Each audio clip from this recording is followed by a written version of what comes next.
Assalamualaikum warahmatullahi wabarakatuh. Waalaikumsalam warahmatullahi wabarakatuh.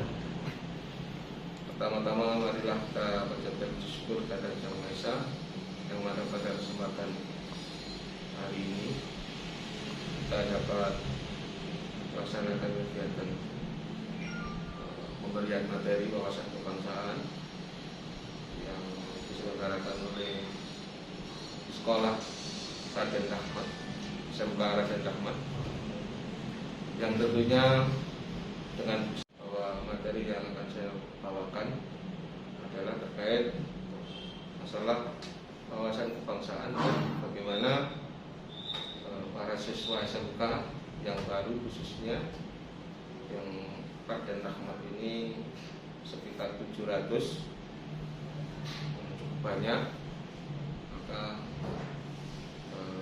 perlu adanya pengenalan meskipun dengan segala keterbatasan ataupun dengan sistem daring. Baik, materi wawasan kebangsaan dan anti radikalisme dalam masa pengenalan lingkungan sekolah SMK Raden Rahmat Mojosari tahun 2021. Sebelumnya akan saya memperkenalkan diri. Nama saya Budiono, pangkat Kapten Infanteri, kelahiran di Mojokerto tanggal 3 Mei tahun 1975. Kemudian jabatan sehari-hari dan Ramil 09 Mojosari. Saya sudah berkeluarga, anak 2.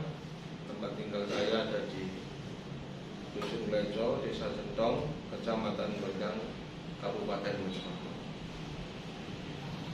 Itu perkenalan singkat dari saya. Nanti kalau ada memang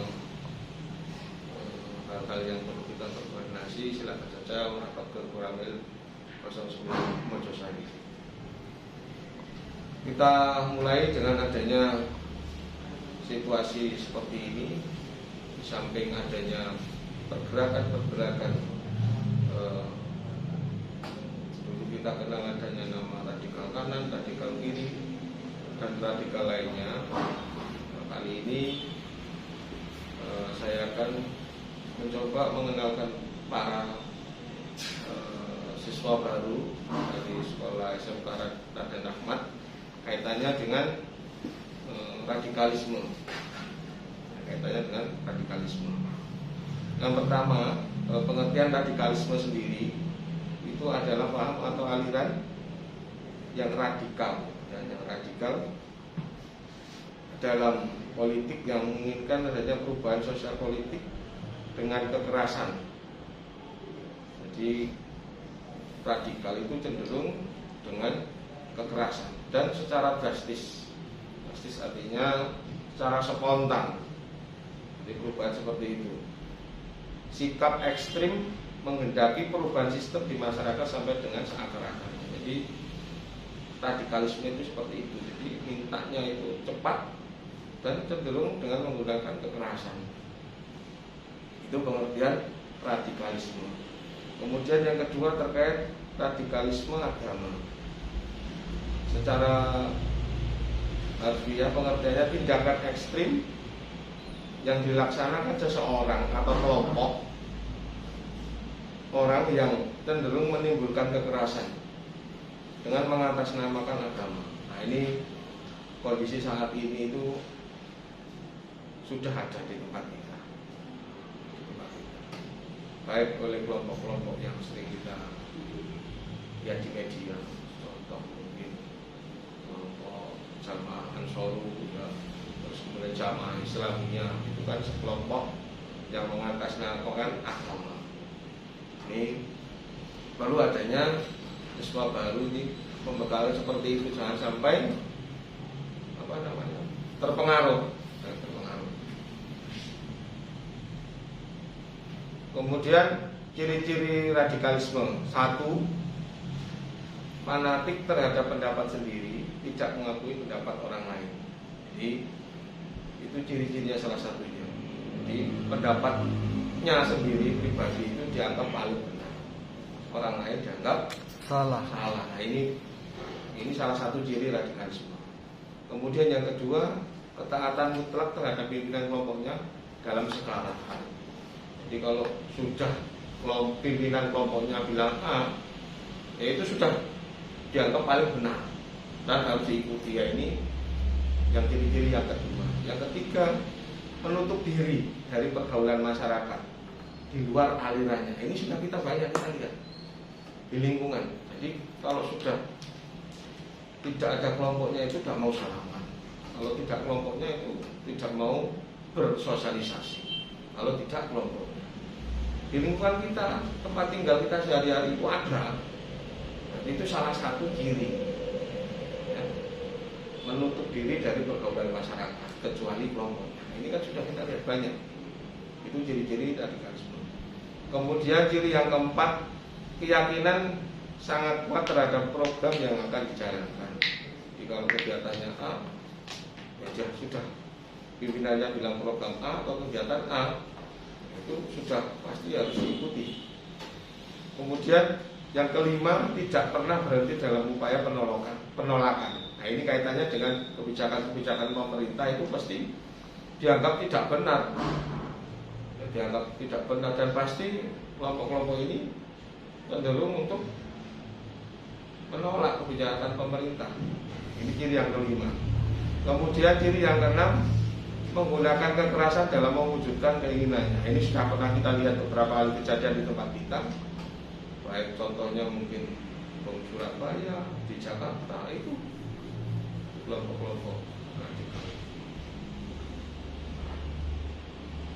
Yang ketujuh, menganggap semua yang bertentangan dengannya itu bersalah. Sudah saya sampaikan tadi, pokoknya yang tak sesuai dengan dia, kadang dibilang kafir, dibilang togut dan sebagainya. Ini kan salah satu bentuk ciri radikalisme. Yang selanjutnya terkait bentuk-bentuk radikalisme. Baik, saya lanjutkan kembali bentuk-bentuk radikalisme. Bentuk-bentuknya yang pertama adalah intimidasi. Intimidasi itu memberikan tekanan, mengintimidasi. Adalah sikap menakut-nakuti orang lain, khususnya terhadap pemeluk agama yang berbeda, dengan doktrin-doktrin maupun sikap yang menyebabkan ketidaknyamanan orang lain. Intimidasi seperti itu. Contoh mungkin ditutup jalan lah, kadang-kadang di rumahnya dilempar batu lah, atau dilempar apa. Nah, itu kan bentuk-bentuk intimidasi kalau tidak sesuai.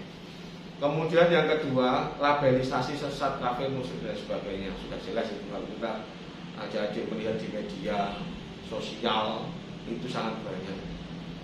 Jadi kalau sudah tidak cocok dengannya itu dianggap sesat, dianggap kafir, ya, dianggap musyrik, wes gak cocok lagi, ya.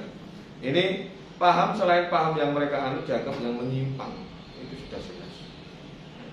Maka dari itu ya adik-adik yang generasi muda ini jangan sampai terpengaruh. Kemudian yang ketiga, pelarangan beribadah terhadap agama lain dengan berbagai macam alasan. Nah, ini sudah kita lihat. Kemudian yang keempat, perusakan rumah ibadah. Kalau sudah ada yang merusak rumah ibadah agama lain atau yang tidak sesuai dengan paham atau alirannya, itu cenderung seperti itu. Kemudian yang kelima adalah membunuh diri. Membunuh diri itu bentuk salah satunya adalah gerakan terorisme. Jadi bagaimana dengan di negara kita? Negara itu ada, sampai dengan saat ini itu ada. Dan itu nyata memang tidak muncul di permukaan. Apa yang tersebutkan bentuk ataupun ciri itu ada di lingkungan kita juga. Cuma memang tertutup artinya kelompok-kelompok tertentu lah dari aparat ini yang mengikuti. Sebenarnya untuk apa? Untuk mencegah diri atau mengintervensi diri sebelum kejadian. Di kelompok-kelompok ini juga berusaha untuk membesarkan diri. Ya. Contoh organisasi-organisasi di tempat kita, di negara kita yang sudah dilarang. Mulai dari HTI itu juga sudah dilarang. Kemudian FPI itu juga sudah dilarang oleh pemerintah. Kaitannya dengan apa? Ya karena itu pemahaman ideologi yang sudah tidak sesuai dengan ideologi negara kita.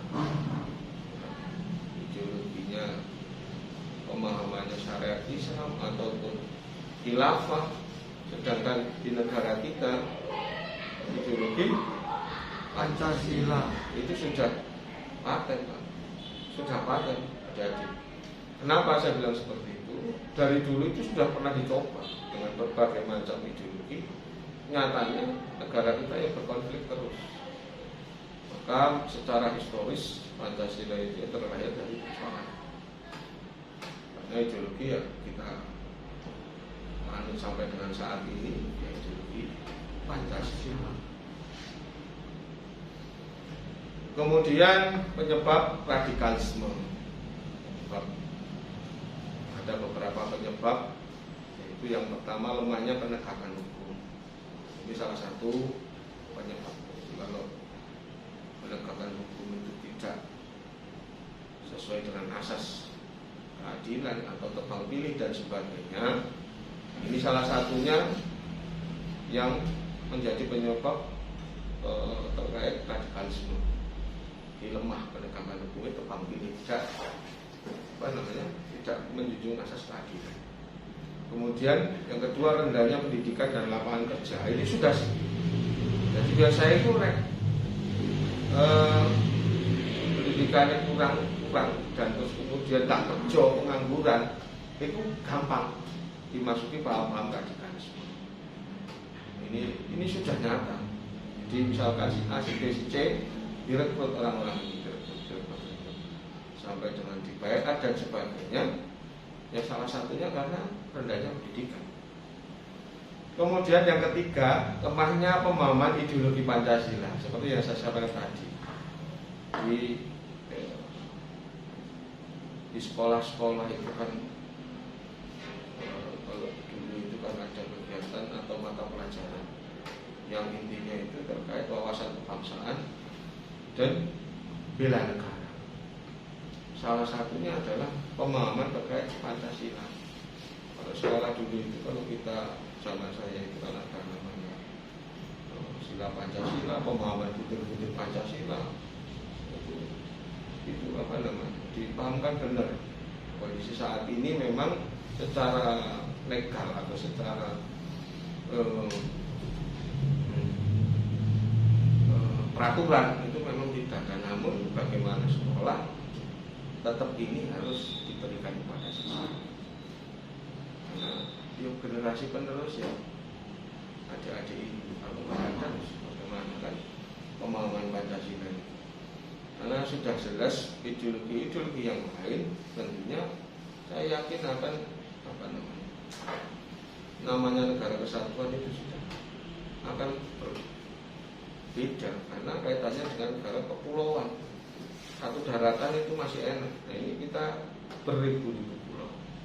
Nah, jadi kalau nggak ideologi Pancasila atau ideologi yang ini ya sudah pasti akan pecah. Nah, ini sudah pernah masa-masa kemerdekaan. Kemudian yang keempat, kurangnya dialog antar umat beragama. Ini memang ya para ustaz, kiai ataupun umat beragama, antar umat beragama ini saling saling interaksi, saling ini terus supaya untuk mencegah kelompok-kelompok ini untuk berkembang. Kemudian yang keenam, ketidakpuasan terhadap pemerintah. Sudah jelas tadi itu sudah sampaikan, salah satunya adalah selalu menentang kebijakan daripada pemerintah. Kemudian yang ketujuh adalah kesenjangan ekonomi. Ini contoh rata-rata itu ya kelompok ataupun orang-orang yang terpengaruh ini karena ya di level ekonomi rendah, itu pasti mudah untuk terpengaruh karena diiming-imingi dengan inilah itulah. Nanti kalau kamu berangkat ke sana tak jamin keluarga. Sopo Pak nih ya?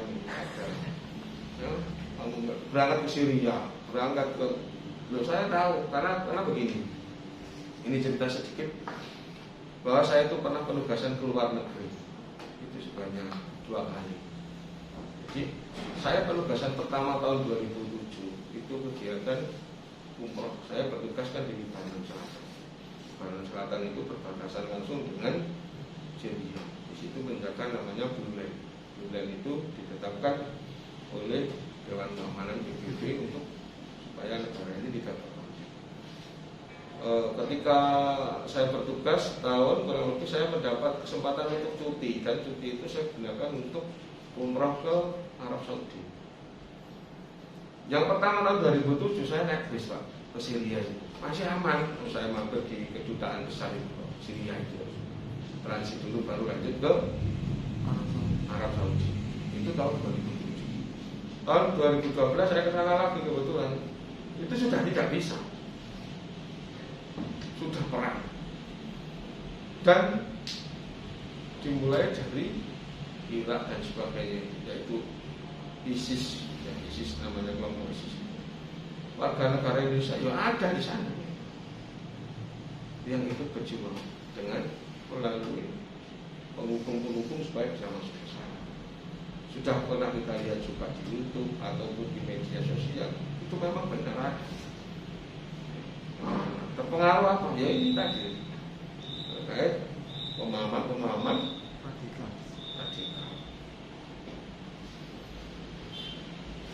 Itu terkait radikalisme di tempat kita itu, di negara kita itu ada beberapa sebenarnya, mulai dari radikal kanan, radikal kiri, dan radikal lainnya. Nah, radikal kanan yang masalah agamaan dan sebagainya. Kalau radikal kiri itu terkait masalah komunisme. Jadi kenapa kok dilarang di Indonesia? Sudah jelas fakta sejarah. Nah, fakta sejarahnya itu jelas. Sampai dengan sekarang TAP MPRS nomor 25 tahun 66 itu tidak dicabut, bahwa paham ataupun pemikiran-pemikiran terkait komunisme itu sudah dilarang. Bukan PKI dilarang, bukan PKI juga dilarang, tetapi aliran paham-pahamnya itu juga dilarang menurut PPRS sampai dengan saat ini. Kenapa? Ya fakta sejarah sudah jelas pernah memberontak. Nah, kalau kita lihat sejarahnya kan seperti itu. Radikal lainnya termasuk unjuk rasa yang terlalu berlebihan ataupun bentuk-bentuk kekerasan, terorisme, itu juga radikal lainnya, meskipun cenderung ke arah agama. Itu ya perlu diketahui adik-adik, khususnya jangan sampai benar ini.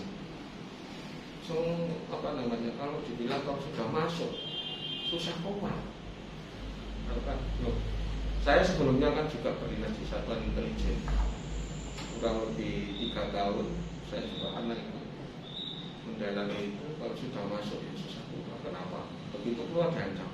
Kalau tidak menghilangkan diri atau menghilangkan identitas. Masuk kelompok lah, kelompok tertentu yang cenderung ke arah radikal kanan atau masalah agamaan dan sebagainya. Kenapa dibaca teman-temannya? Kalau tidak misalkan awalnya tinggal di sini, kalau menghilang ke Jakarta kan menghilang kemana? Supaya kan masuk Solo. Misalnya kalau sudah masuk ya masuk, terus kemudian sadar pengen keluar uangnya, ini tenang. Saya pernah ikut, cuma saya kan menghilangkan diri. Akhirnya berbagai dinas seperti itu, dulunya juga berbagai preman dan sebagainya, itulah mengikuti. Seperti itu. Karena jangan sampai terpengaruh benar.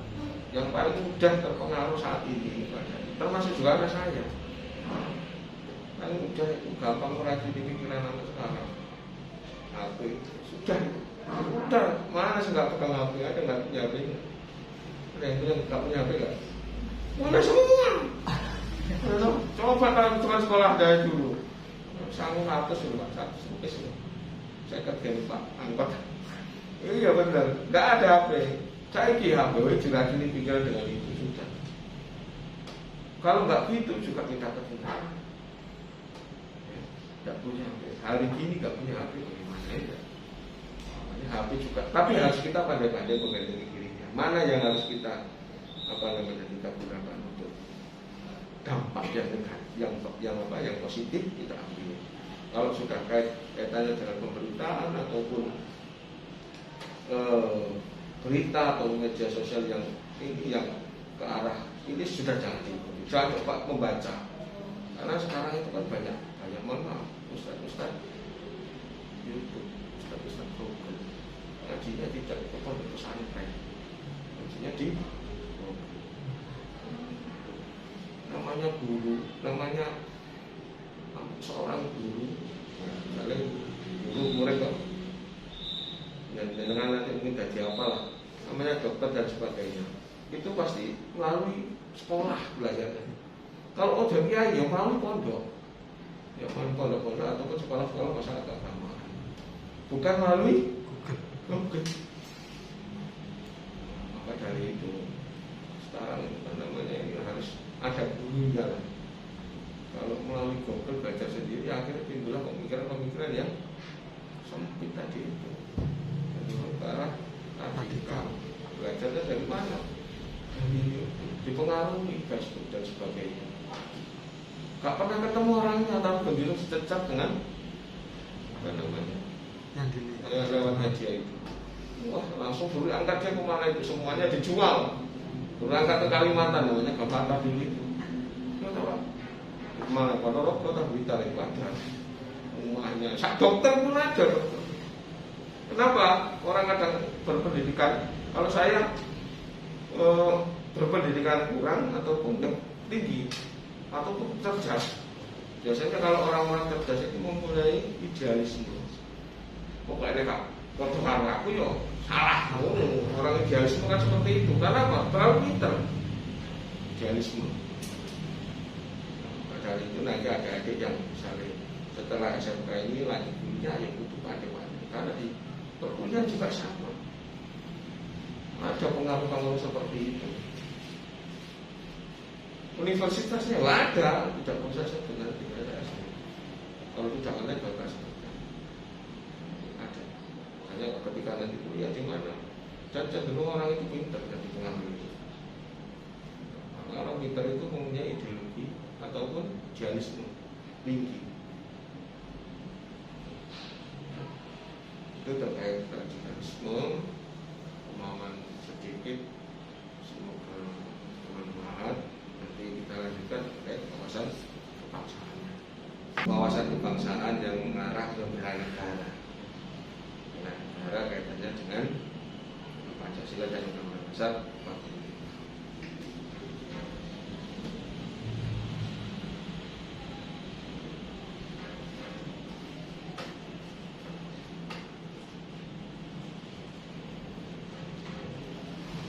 Jadi ini menjadi siswa yang baik adalah bentuk wujud cinta tanah air.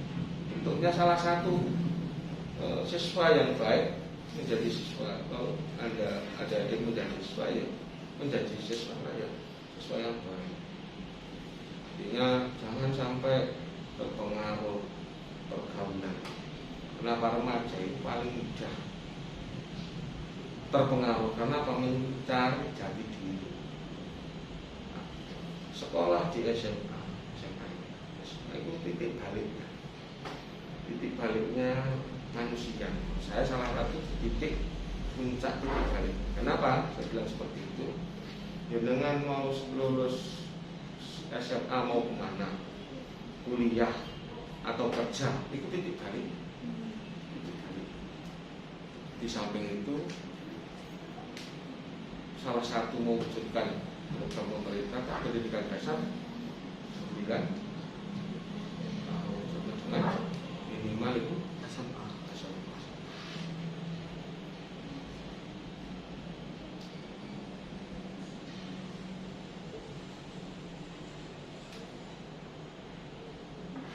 Ini sekarang pengertian daripada bela negara.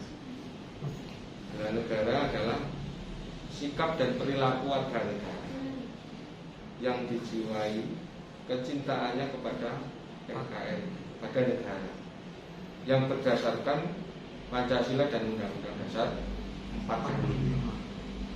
Jadi bukan dasar yang lain, sudah harga mati, dan menjamin kelangsungan hidup berbangsa dan bernegara. Itu pengertiannya bela negara. Kemudian apa sih yang harus dibela terhadap negara ini? Jadi warganya ini apa sih yang harus dikerjakan? Satu ini adalah menjaga kedaulatan negara. Kedaulatan negara artinya jangan sampai negara yang sudah sesuai dengan saat ini itu dipecah belah. Kemudian menjaga keutuhan wilayah. Keutuhan wilayah, jadi wilayahnya dari Sabang sampai Merauke itu sudah utuh, tidak boleh negara lain ataupun kelompok lain ingin memisahkan diri ataupun mencaplok. Kemudian keselamatan segenap bangsa. Jadi secara tidak langsung itu keselamatan bangsa ini ya menjadi beban kita semua warga negara. Salah satunya saat ini pemerintah itu membuat program yang dari Kementerian Pertahanan itu namanya komponen cadangan. Komponen cadangan ini kebetulan saya kemarin salah satu ikut testornya, penerimaannya di tingkat Kodam.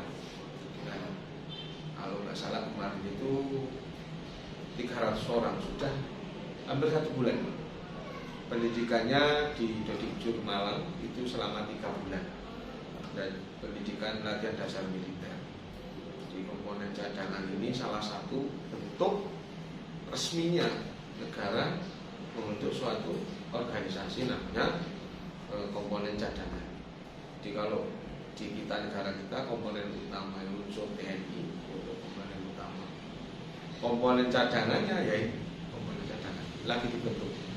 Program daripada pemerintah waktu itu 25.000 karena keterbatasan dan sebagainya. Lalu nggak salah kemarin terakhir itu 2.500 yang dibutuhkan di seluruh Kodam. Salah satunya Kodam 5 di Malang. Ini untuk namanya ada komponen cadangan. Ya ada nomor register dan sebagainya. Komponen cadangan. Rata-rata kemarin itu yang saya tes seleksi di tingkat pusat itu rata-rata lulusan SMK yang lolos dari seleksi daerah itu. Jadi 5 orang yang saya tes hari ini itu 4 orang ini saya lulusan SMK rata-rata. Ya teknik kendaraan ringan lah, inilah. Karena saya tahunya itu saya tanya satu-satu. Salah satunya komponen cadangan yang saat ini sudah hampir 1 bulan dididik. Nanti 3 bulan selesai, yang dulunya bekerja akan bekerja kembali. Dulunya guru ya akan mengajar kembali setelah pendidikan komponen. Tapi yakini bahwa pemerintah punya prioritas orang-orang yang sudah selesai melaksanakan pendidikan dasar militer. Ada 300 orang. Ke depan tentunya ada lagi.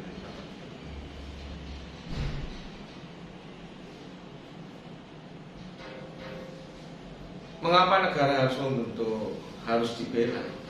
Karena sebagai makhluk sosial tentunya manusia membutuhkan tempat berekspresi, berkomunikasi untuk menuntut ilmu. Tempat di mana kita lahir dan tumbuh, lalu menuntut ilmu hingga dewasa. Jadi negara harus dibela. Karena di dalam satu negara lah kita dapat tumbuh menjadi manusia yang nanti negara kan lucu. Sing bela negara ini siapa negara?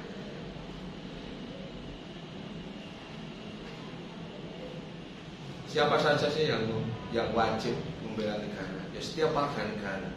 Seperti yang saya tadi, yang wajib membela setiap negara, bukan tentara toh, bukan polisi toh, bukan pegawai negeri toh. Jadi semua warga negara mempunyai beban dan tanggung jawab yang sama terhadap negara. Jadi secara langsung atau tidak langsung itu demikian.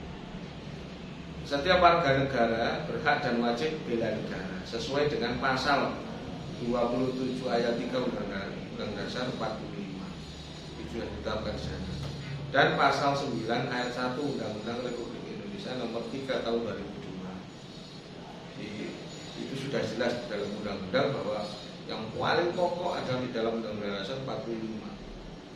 Undang-Undang 45 merupakan sumber daripada sumber hukum. Yang paling ujung kalau ditarik yang paling atas Pancasila undang-undang yang lain. Tentunya masih berdasar kepada rujukannya Undang-Undang 45. Itu menyebutkan setiap warga negara berhak dan wajib bela negara.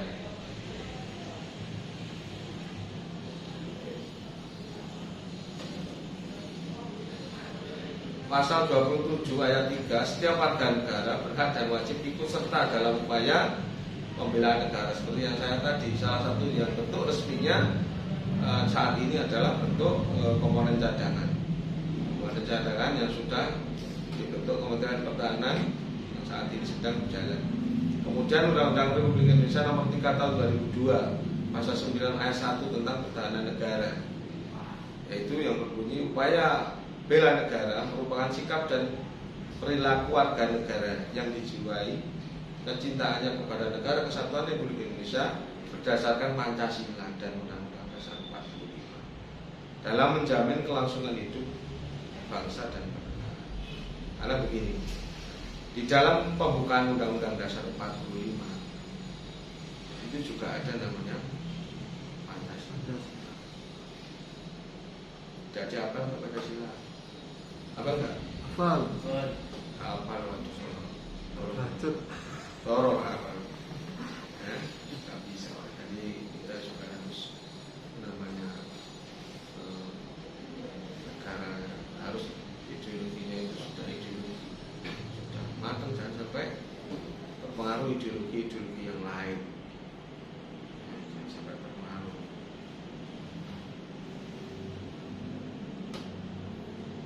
Nilai-nilai bela negara, ada 5 nilai bela negara. 1, terkait cinta tanah air. Cinta tanah air itu sangat penting. Untuk sampai cinta tanah air dan air kita. Cintai produk-produk luar negeri. Wah, aku nek tuku produk luar negeri itu sikil ngatur kabeh. Misalnya gitu. Nah, ini juga ekstrim kan begitu itu ya. Salah satu bentuknya yang perlu kita program-program kait kecintaan, ya mencintai produk. Kemudian sadar berbangsa dan bernegara. Yang ketiga, yakin Pancasila sebagai ideologi negara. Yakin. Kalau kita menggunakan ideologi yang lain, gak mungkin kita bisa jalan-jalan seperti ini. Kemungkinan ya, bisa pecah barang, bisa negara kono, negara pulau kan ini negara sendiri-sendiri. Ya, negara sendiri-sendiri. Yang keempat, rela berkorban. Bentuknya apa sih sekarang itu? Salah satunya ya ketaatan daripada adik-adik ini berlalu lintas. Ketaatan, contohnya kalau sudah ini nanti membayar pajak ini termasuk juga. Kalau bangkil itu bayar pajak pura-pura nggak bayar. Wah, lampu merah nggak mandek 12 nggak taat hal kecil seperti itu. Wah, kok helm nggak pakai helm? Bilang kamu ngaku, bagaimana? Helm itu yang untuk melindungi jangan seperti di Madura. Madura itu lebih sayang bensinnya daripada helm itu yang enak panas dan sebagainya. Itu sesuatu susah. Yang pakai helm aja bisa retak kepala ini, apalagi yang pakai peci. Di Madura gitu ya. Lebih sayang bensinnya daripada helm. Yang kelima, memiliki kemampuan awal bela negara. Salah satunya pengetahuan di sekolah. Dulu itu namanya ada program namanya P4. Itu kalau bisa sih bagus untuk pembekalan. Jangan sampai mudah diracuni oleh ideologi ataupun pemikiran yang lain.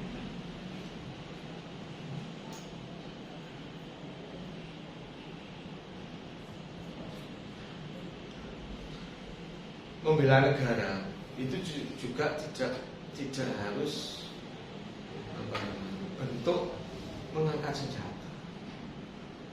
Jadi kalau bela negara, kudu pas. Ya kalau dulu zaman perang ya. Kalau jangan salah itu ya tidak harus seperti itu. Dengan ada menjadi sesuai yang baik, gitu. Belajar yang baik sesuai dengan kondisi saat ini. Itu juga salah satu bentuk namanya bela negara. Jangan terpengaruh judi atau narkoba dan sebagainya. Kalau sudah terpengaruh itu susah. Saya dulu punya pengalaman di Bakalnya itu zaman-zaman sebelum HP Android ini berkembang biak itu kalau nangkap judi anggota saya itu tak hukumannya suruh judi di lapangan. Sekarang nangkap susah. Kenapa? Judinya sudah lewat begini. Dulu kan orang berempat, duel gitu ya. Tangkap ya. Kamu judi, tangkap, hukum. Judi tengah lapangan 1 hari atau 3 hari. Sekarang sebenarnya judinya banyak. Makanya saya bilang dunia salah satu dunia itu kalau kita bilang dunia gaib itu kan misalnya itu alam gaib. Sekarang dunia maya itu juga dunia alam gaib kalau menurut saya. Coba ada nggak bentuknya misalnya dengan video call atau telepon atau suara itu suara dunia gak ada nyata, dunia maya gak ada dunia nyata. Ada yuk. Saya bilang dunia alam gaib salah satunya seperti itu.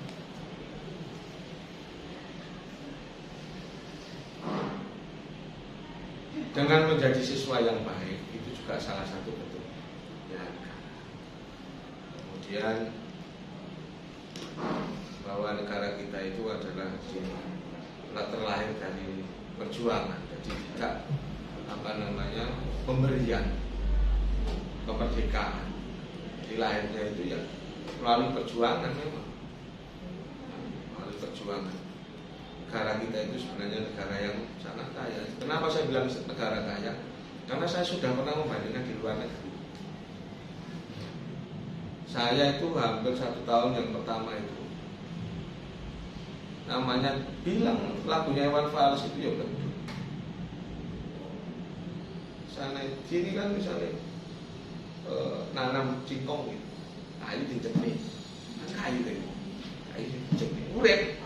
Coba di Bandung Selatan sana, batu semua itu, batu padas. Tanahnya tinggal taruh sedikit tanah bisa, batu padas bener. Air juga susah, sumbernya juga sumber tertentu. Gerong nggak aja. Makanya akhirnya ya penduduknya nggak padat. Karena negara Indonesia kaya, semua gencep urip, wah kayak penduduk saya gitu ya. Negara besar itu karena itu bentuk bener kaya. Karena saya pernah di luar negeri. Kemudian Indonesia adalah negara patriot karena kemerdekaan bukan hasil pemberian. Tadi saya sampaikan bukan pemberian.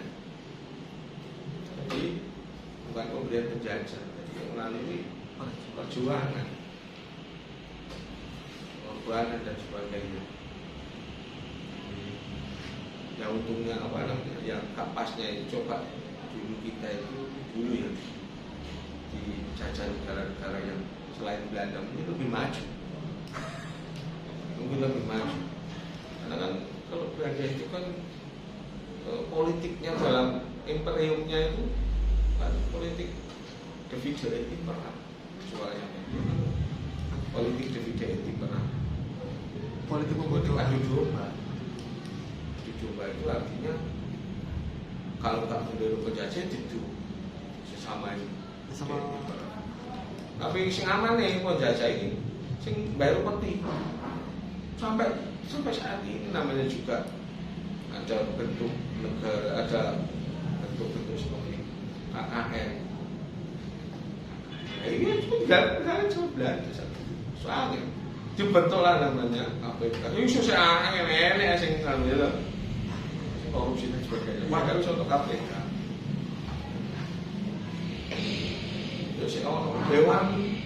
dewan apa? Pengawas KPK. Oh, benar, jangan salah, benar ya Pak. Karena sejarahnya apa namanya? Iya. Tidak itu pernah. Itu zaman saya sekolah dulu. Ya, memang iya sama sekali. Sing aman ya bayar peti aman, nggak bayar peti itu Pak. Kalau di negara Indonesia adalah negara yang kaya karena di dalamnya terdapat sumber daya alam juga sama tadi itu yang melimpah, memiliki sumber daya manusia yang cukup banyak. Makanya itu ada pemikiran seperti kita sekolah itu biasanya itu kalau sudah keluar negeri ini ya sekolah anak cerdas di sekolah luar negeri anak beasiswa biasanya itu tidak boleh pulang kan ya susah, boleh pulang harus bekerja dulu di sana sekian tahun baru sampai ya bekerja pintar-pintar saja nih. Makanya di negara kita itu kurang pemberian kurang dihargai. Kurang. Kayak makanya mau pintar-pintar itu kadang-kadang lebih memilih keluar. Nah seperti karena meninggalkan biasa ada dan mempunyai keanekaragaman budaya yang sangat bermacam-macam. Ini sudah jelas. Sukunya juga banyak, rasnya ini bahasanya juga banyak, berbagai macam budaya. Hanya yang bisa menyatukan itu namanya ada ideologi Pancasila. Kenapa? Nah, ya bisa misalnya beragama, bisa saling toleransi dan sebagainya. Coba misalnya ideologinya saya bisa. Lu kayak itu kalau dia berarti kan gak oleh, gak Islam itu.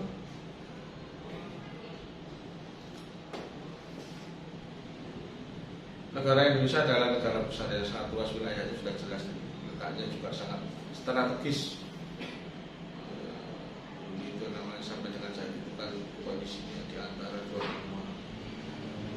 dua samudra gitu. Karena merupakan bangsa yang besar, punya jumlah penduduk yang sangat besar, sehingga menjadi kekuatan yang besar sebenarnya kalau kita bisa memanfaatkan dengan baik. Makanya itu yang melalui generasi seperti ini.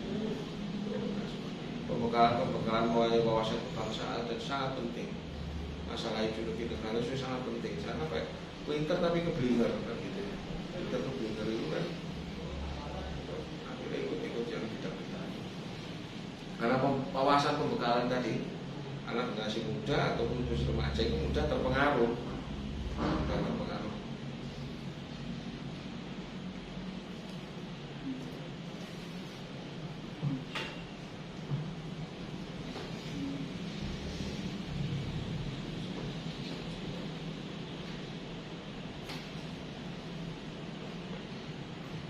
Saya pesan juga ini untuk generasi muda, jangan hanya diam, hanya berbuatlah yang terbaik untuk Indonesia, untuk negara. Sesuai dengan apa kemampuan masing-masing. Saya kerja bengkel untuk berinovasi. Bagaimana bengkel yang benar, bengkel yang baik supaya bisa bersaing. Bisa bekerja juga ada harus punya pemikiran jangan limo. Misalnya kerja di perusahaan, jangan jadi karyawan terus, harus ada pemikiran di atasnya karyawan. Gitu. Nah, misalnya tujuan kendaraan ringan atau teknik apa di sini ya, dia harus pemikiran lebih maju. Wah saya harus seperti itu. Jangan limo misalnya setelah lulus jadi karyawan misalnya. Setelah jadi karyawan punya keahlian, segera apa namanya? Buka sendiri, berinovasi lebih baik. Semuanya itu karena disampaikan juga terkaitan negara kita itu kan berkeinginan, bercita-cita salah satunya untuk mencapai Indonesia emas tahun 2045. Kenapa kok 2045? Karena Indonesia mereka tahun 1945 tanggal 100 ketemu 2045 Indonesia emas ke sana loh. Saya masih menangin aku tahun 5 menang. Ya terus. Saya masih menangin. Saya dapat berapa? 15 tahun tahun 5 2045 Puncak, terus tuwek. Ini salah satunya untuk menjaga Indonesia emas. Satu apa itu?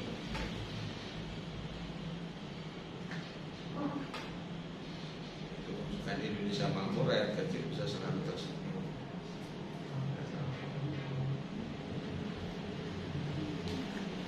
NKRI harga mati. Sekian dan terima kasih. Saya kira itu undangan materi singkat terkait wawasan kebangsaan dan pemahaman terkait radikalisme. Nanti kalau lain waktu bisa menghadirkan atau memberikan secara tatap muka itu lebih bagus untuk mengenal, dan saya siap untuk memberikan itu. Dan itu salah satu tugas kita di wilayah atau cabang wilayah ada salah satu seperti memberikan pemahaman kepada adik-adik generasi muda ini terkait wawasan kebangsaan, terkait bagaimana radikalisme jangan sampai terpengaruh. Saya kira itu yang perlu saya sampaikan dalam kesempatan ini. Semoga bermanfaat. Saya akhiri. Assalamualaikum warahmatullahi wabarakatuh. Waalaikumsalam warahmatullahi wabarakatuh.